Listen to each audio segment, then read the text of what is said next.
to the Lunch and Learn, and you are at requesting a letter of recommendation. We've got Danny Braddock and Julie Fleming here to walk us through, and we will be recording this session. So we're going to do that now. And without further ado, we'll quickly go through the slides. We'll share the slides so you have the slideshow as a resource to use later. And we'll also post the video from this you can also reference later. But once we're done with looking at the slides, we're going to go ahead and log into Maya Learning and show you the things you need to know in Maya Learning. All right. Take it away. Next slide. Sorry. That's okay. Oh no. I can't go to the next slide. So the title of the presentation is Requesting a Letter of Recommendation. So basically, we only have 4 slides to show you. Our goal is to keep this kind of brief and to the point, really, and then leave time for questions. And you can always follow up with your counselor later if you have more questions. But first, and Julie, if you wanted to do, I don't know if you had a dream slide with this that you wanted to do, but I will just pop in. Okay.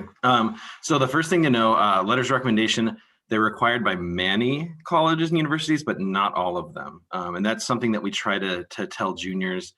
This year, I had a senior who applied to, I think it was PSU, OSU, U of O, and Western, and she was scrambling to get letters of rec. None of those schools require a letter of rec. So the first thing that you can do, if you're at the point where you know, I want to apply to these 4 schools for sure, you can go to their website. You can email your counselor if you can't find it on the website, but just kind of see, like, do they even require a letter? Because a lot of them don't. So many do, but some don't. Same thing with scholarships. So some scholarships are going to say we want a letter of rec from your math teacher, or we want a letter from your counselor to talk about your character. They'll be specific about it. So what you really want to do in general is just make sure you're looking at the requirements for the things that you want. Whether it's a scholarship or, admission to a college. They're part of the application. They let us describe things, in air quotes, that are not visible on your transcript. And by that, what I mean is, if I have a senior come to me and they have a 4.0 and I say, what do you want to talk about in your letter? They're like, oh, I have really good grades. That's not a great letter, because everything that they've kind of told me to write about, their A's and maybe B's, I guess, if they don't know a 4.0, all of that is visible in the transcript, which also goes to the college. So we try, as counselors, we try to hit on as many significant, supportive, helpful things that will help your application that are not going to show up on your transcript and that are not going to show up on a teacher letter. So that's just a counselor specific thing. And then they also allow us to explain unique circumstances. And that could have been a challenge. It could have been a highlight. It could be a teacher saying, this is the most amazing student I've had in 19 years. It could be it's just a place for us to really stress unique things about you. And then the last thing on this slide, it can feel really personal. The 2 Google Forms that we have you do, one is something that you do, and one is something that you'll have a parent or guardian do. There's some questions on there where you might look at it and say, like, why does my counselor want to know if I've had any challenges? If you struggle, maybe there was a death in the family. Maybe with COVID now, something happened that really impacted your ability to be a student. That's something that we want to put out there so that colleges, if they're just looking at your transcript and maybe they see a dip in grades or something, we want to make sure it's clear that it wasn't a lack of effort or something else, that life kind of got in the way. So it can feel personal. You should know with the forms that we're going to share with you, we don't take all your personal stuff and then put it out there to teachers in the whole world. It's stuff that we might touch on it. So you do want to make sure that you're comfortable with us knowing it. And then we might share it with the college admissions rep via the letter of rec. But it isn't like once you tell us something on that form, it gets blasted out to the whole world. But just know that it does feel personal.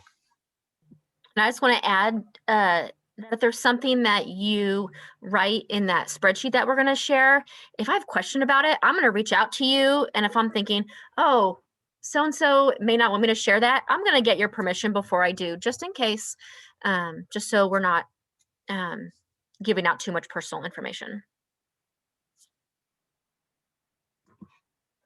Should we go to the next slide? So wait, before you go on. So just know, don't be like, oh my gosh, the counselors have these crazy slides with 1 million words. I hate slides like this too, but our whole goal was to put like literally everything on the slide, not talk through every single word, but so that later on you can pull up these 4 slides. If you're like, how do I get a letter of rec from a teacher? You can pull up this slide or the sheet that Kelly will show too, and it's all step by step there for you. So don't think that we're terrible at making presentations. We're just trying to get all the information in one place. Take it away, Julie. All right, so requesting a letter from a teacher. So where some colleges, like Danny said, may not need counselor letters, but some might need teacher letters. And that's usually 1 to 2 letters. Occasionally colleges will take 3 letters from teachers. It kind of just depends on the school. Teachers will write about how you are as a student in their class. So that's where, like, if you can be an active participant, they may talk about how you're an active listener, how you're always ready for class, asking really inquisitive, amazing questions. So that's what's really important, that you want to get to know your teachers, especially your junior and senior teachers. And before I think most of you got on, Danny was talking about which teachers might be good to ask or not so good. I think we all agree that junior and senior teachers would be best. What's really awesome is if you have, let's say, for example, Mr. E, who's a math teacher. Let's say he was your cross country coach, but he's also your math teacher. He can write about you in both settings, which is really nice. And so, you know, you could have an awesome teacher, but you were 14 years old in 9th grade. So they want to see, I think, more current information from when you were 17 and 18 years old. Say the coach piece is huge too. If you have someone who knows you in multiple ways, that's awesome. If you also have, sometimes you have the same English teacher freshman year and senior year, that is a great one because they can speak to your growth as a writer and as a person. So that's really, really helpful. With this process, so these bullets really just outline, you know, you're logging into your Maya account, and that just goes step by step, shows you exactly how to get to the screen where you're going to request it. And it's funny that it says it's pretty simple, and then there's like 13 bullets, but it is a simple process. The process itself is pretty painless. The bottom part, the best practice, the best thing you can do is talk to your teacher before. So that could even be this year saying, you know, hey, so-and-so, you know, I'm going to be applying for some schools next year, and I know that I need a letter of rec. Would you be willing to write one for me? Teachers, if you can, and not all teachers like this, but many teachers love writing the letters over the summer. If they know that they're going to need to write a letter, it's a lot easier to write over the summer where they can kind of focus versus in the fall when things are crazy. But it's best to talk to them so that they're expecting that automated email from Maya Learning. It's nice to start thinking about it now because each letter takes at least an hour to write. And if you are a, let's say, AP Lang teacher, you could be asked to write 30 letters. That's a heck of a lot of time. And so you definitely want to be thoughtful in who you ask, and always say thank you. Please and thank you goes a long way in this. And I think, Danny, we're going to go over these steps. Do you want to go to the next slide before we go over to these steps? Thanks, Cal. Yay, requesting a letter from your school counselor. I actually love writing letters of rec. It's kind of like a creative writing assignment. It gets kind of wild in the fall when you're getting tons of requests, but it's fun. And it's really great that we get to have the same students for 4 years typically. And so we can talk about how you've grown. And again, like Danny talked about, personal experiences. And don't be worried if you don't have an awesome relationship with your counselor, it's okay. I can write a letter about someone who I just met as long as I have all of the, like your resume and these sheets that we're going to share with you. I can write a great letter. So don't be concerned if you never use your counselor. It's okay. But sometimes it's nice if we do know you a little bit better. And one thing to remember with all of this, letters of record, it's just one piece of the puzzle with admissions. So it's the combination of your grades. Test scores, I feel like, are becoming less important, especially right now where a lot of schools have made it test optional, or some are going test blind, but there's changes in that. But really, there's several things involved. So it's, I don't think that, you know, if you have a 1.5, a great letter from me isn't going to get you into Harvard necessarily. But, you know, our letters can really talk about who you are as a student and as a person. And the one thing that I like to tell students when we meet is, with college admissions, especially with smaller, more selective schools, It's sort of like they're bringing people into their little city. So it's not just getting into the school, it's getting into the place where you're going to be living. So they want to know, are you academically capable to do well there? But then also, what are you going to do and what are you going to bring to the community as a student there? Because you might have class 5 or 6 hours a day, maybe. What are you doing the other 18, 19, 20 hours a day? So getting a letter, that's just a quick side note, but the letter process is definitely important. Getting a letter from us is actually even simpler. Really, you're logging into Maya, and then you're clicking on this assignment that Kelly will show us in a second, and then it takes you to a Google Doc, which has links, and it's pretty painless and all kind of in one spot. But once you do the Google form side of things, you're just going to reach out to your counselor, a quick email. Hey, Mr. Braddock, I did the Google form. My mom did it. Can I talk with you about getting a letter of rec? And then we just have a quick check-in. And hopefully they're in person in the fall. But if not, this year we did them over Meet and Zoom. But it's really just talking about your answers. What I always ask my students is like, what would you want if you were sitting with the president of the school and they said, tell me 3 important things about you. And you don't have to stress about that because that's not going to happen. But like, what are your highlights? What are the most important things about yourself that you really want me to touch on in that one page that I write about you? And I would ask that you give the counselors at least 3 weeks to write your letter. Like I said before, we read over the information and then we like to ask you questions or meet with you possibly. Again, they take a long time. And to also look at your deadlines, because if something is due on January 1, we don't typically work over winter break. So we would want to get it done 3 weeks before winter break, potentially.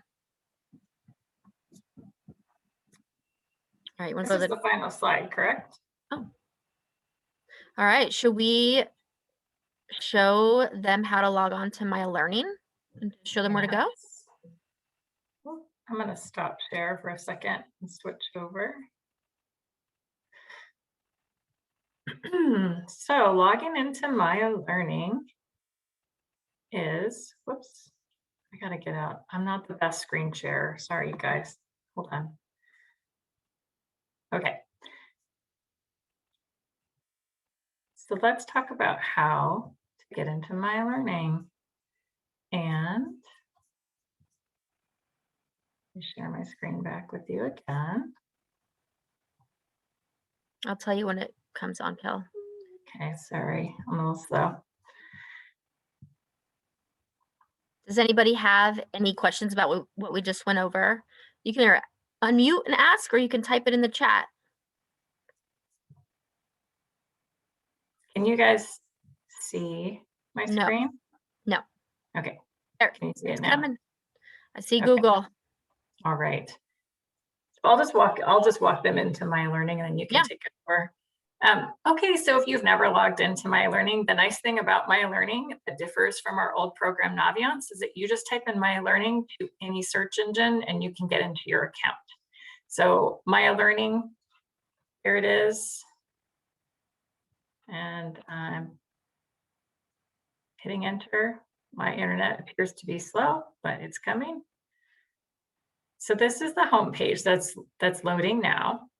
And as a student, all you have to do is you click login at the top. You're going to sign in with Google.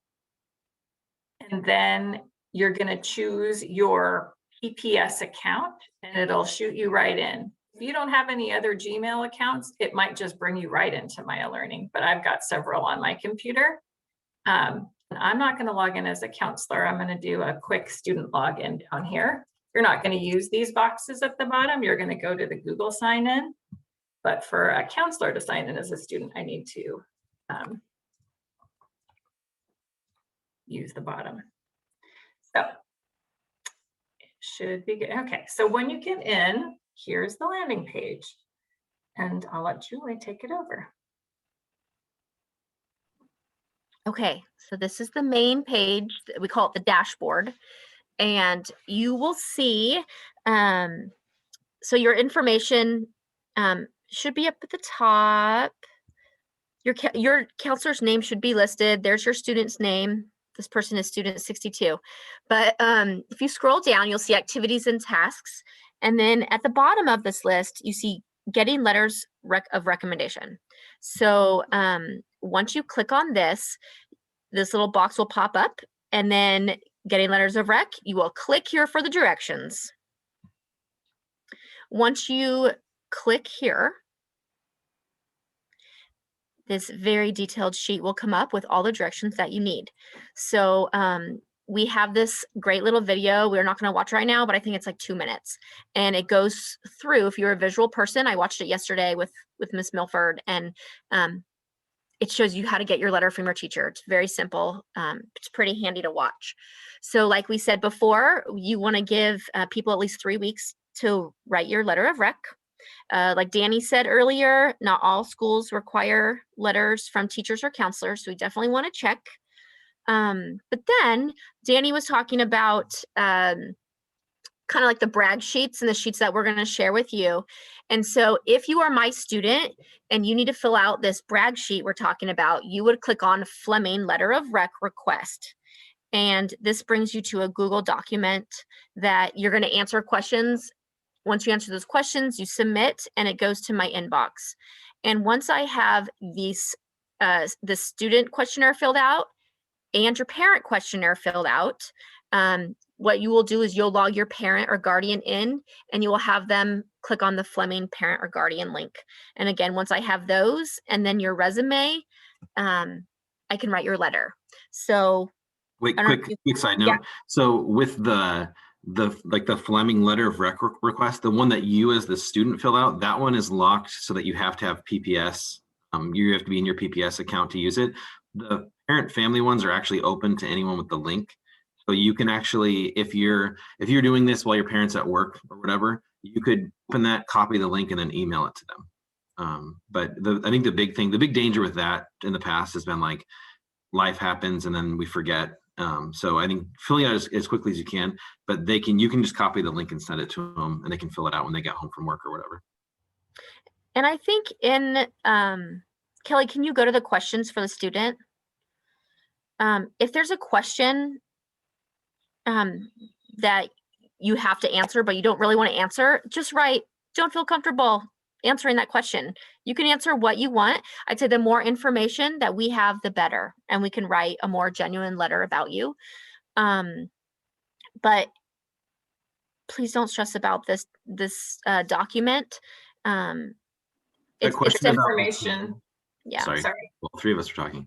The question about giving your counselor 3 weeks, if you go up, Kelly, it comes across maybe as passive aggressive. It isn't. We just want you to really realize, it's right there on the bottom.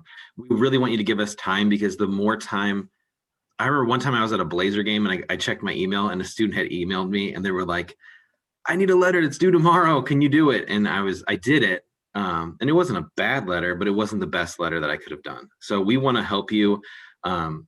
We really want to help you get into the schools you want to get into. We feel good about that too. We're all on the same team here, but give us time and we'll do a much better job for you. I guess that's the general thing I want you to take out of that. Right. Be thoughtful in your answers.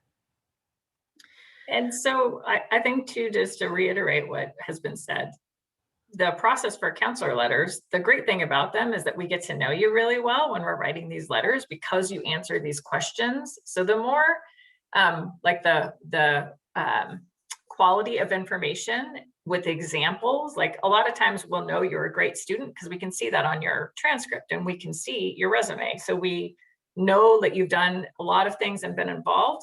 So these two, the student information form and the parent information form, are chances for you guys to really provide more narrative about using examples about why you are the things that you are, that then the counselors can put into their letters and just make it a more authentic description of who you are that's not written down on paper anywhere. So here, we'll move on past the surveys, but the next steps is research and make a list of colleges you're applying to in Maya Learning. And these are step-by-step instructions. And so there's a section in Maya Learning that you can put your colleges in that you're interested in. And then when you get to your senior year, when you know where you're applying, you'll put them in there. And then that brings us to, Kelly, can you go back to the Maya Learning actual page. You know what's weird is that every time I log into my learning, you it have keeps to disappearing. start with the Google page, that page right there, Kelly, the letter of rec, and then go back. Oh, No. Yep. thanks. Mhm.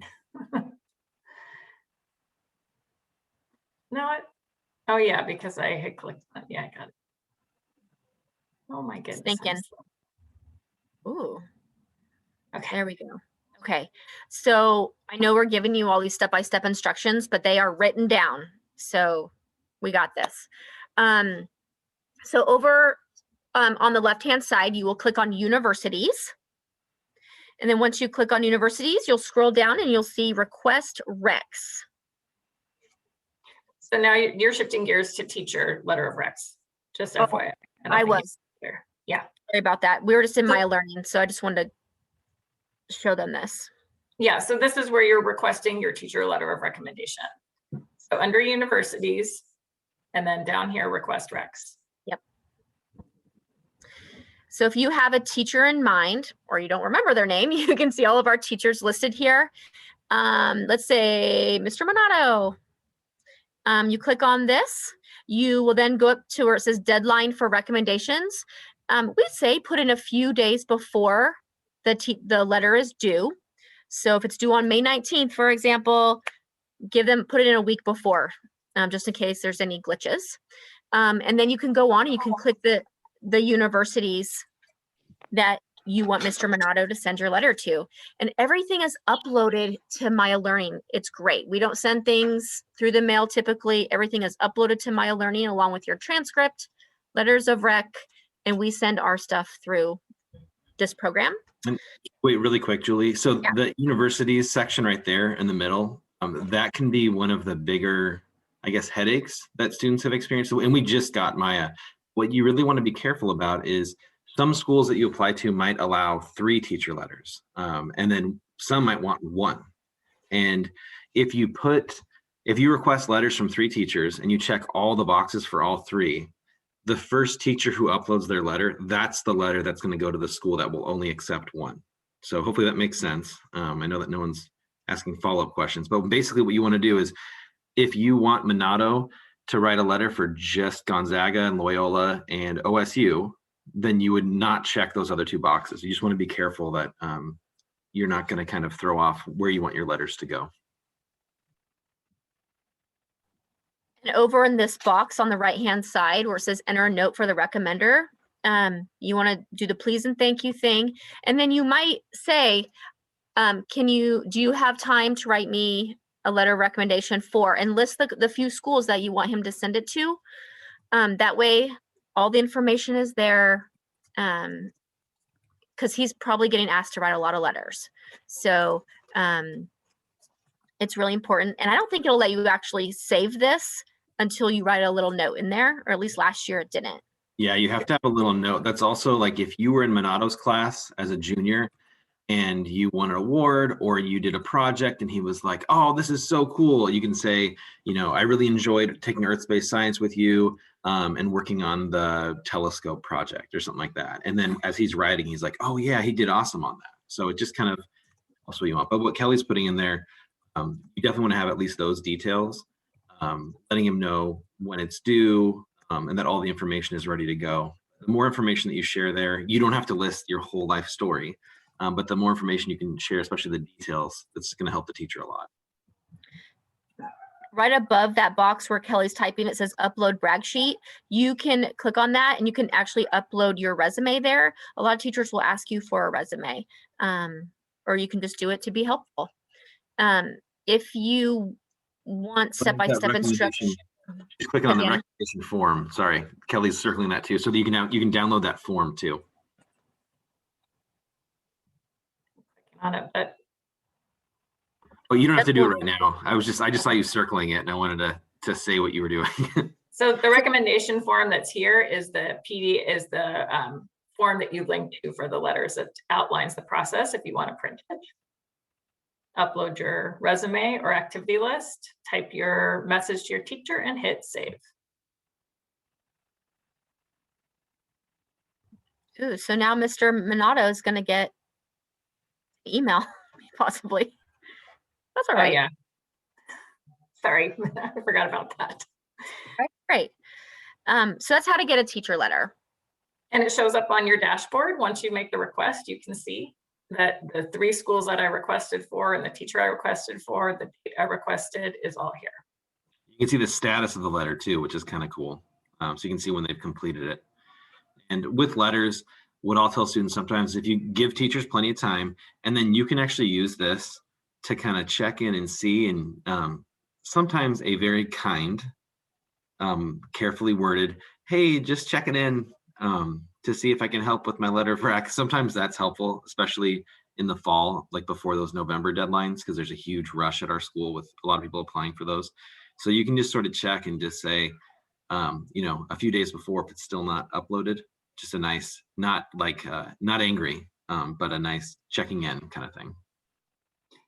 So I just want to take you guys back to the first page that we showed you that is linked in Maya is this 1-page document that has the steps and everything you need for the counselor list and the teacher letter of recommendation. The whole process is there. So this is your go-to document for all of this information along with the video. And we only have a few more minutes left, like 5 minutes. So I wanted to see if people had questions that we could either show you on Maya or just answer. You can type them or you can unmute and ask. Hey, Kelly, we have do a you question. Oh, go ahead. Sorry. Yeah. Yeah, about the resume. So I know, is it still going to be one of the requirements for graduation for the students to have to do resumes? Yes. So then, let's say Max, right, who is a junior now, should he be getting his resume started now? Or, because I know sometimes you guys do it in English class. I can't remember what the process is for resumes, or should he just be doing it on his own? I would totally start it now, right? Or at least gather all your information, Max. So from 9th grade to now, just so you have all the information in one place. And a lot of times kids are looking for summer jobs. And so I think it's always good to have a resume started now. Yeah, and I think if they did it, if they were going to do it in English, it would have happened during this year in their junior year. So it may or may not have happened this year. The requirements for graduation have been a little bit off. So we'll talk about that too and find out if it didn't happen in junior English this year, then we'll find ways to get it to you. I think Miss Jessica Wade did a module on how to do the resume, and it lives in students' Canvas courses. Or in our college and career Canvas course that it can be accessed. So I'll double check if you need like a tutorial on it. But generally, we're asking students to use Google resume templates to go ahead and create a list of activities or a resume. But it's good to have now, I agree, because you're going to want to use it for this process and you're going to want to get started on this process before next school year, probably.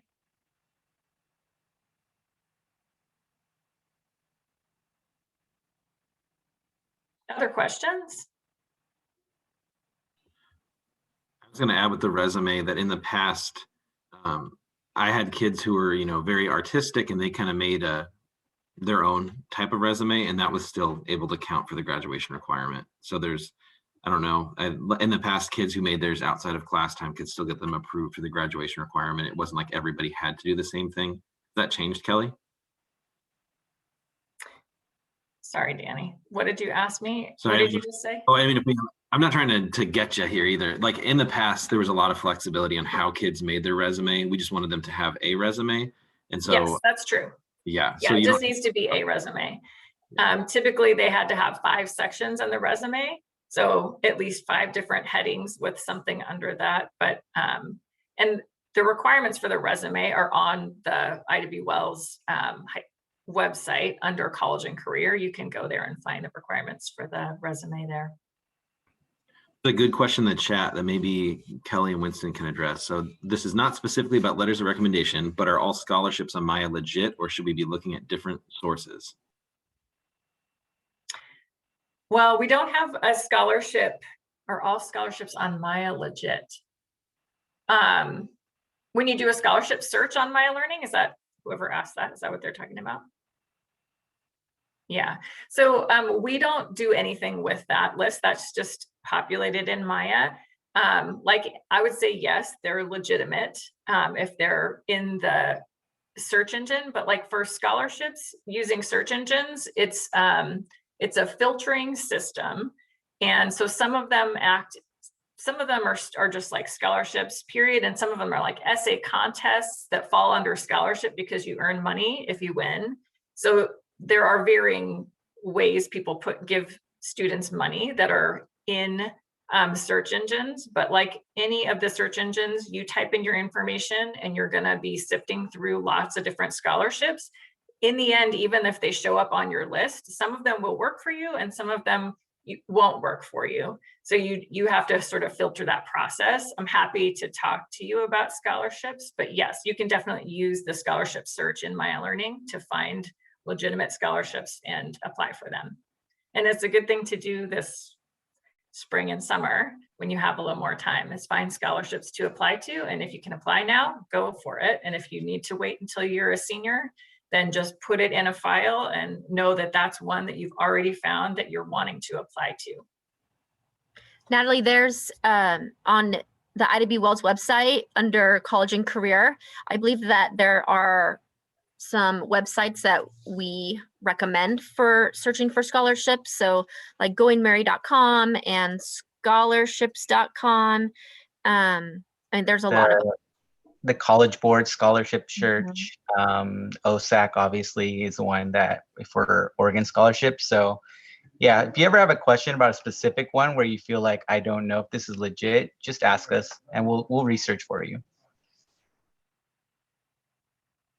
We are out of time. We can hang out for a few minutes and continue to answer questions. I'm going to stop the recording and let everybody who needs to get going to a class pop off. But if you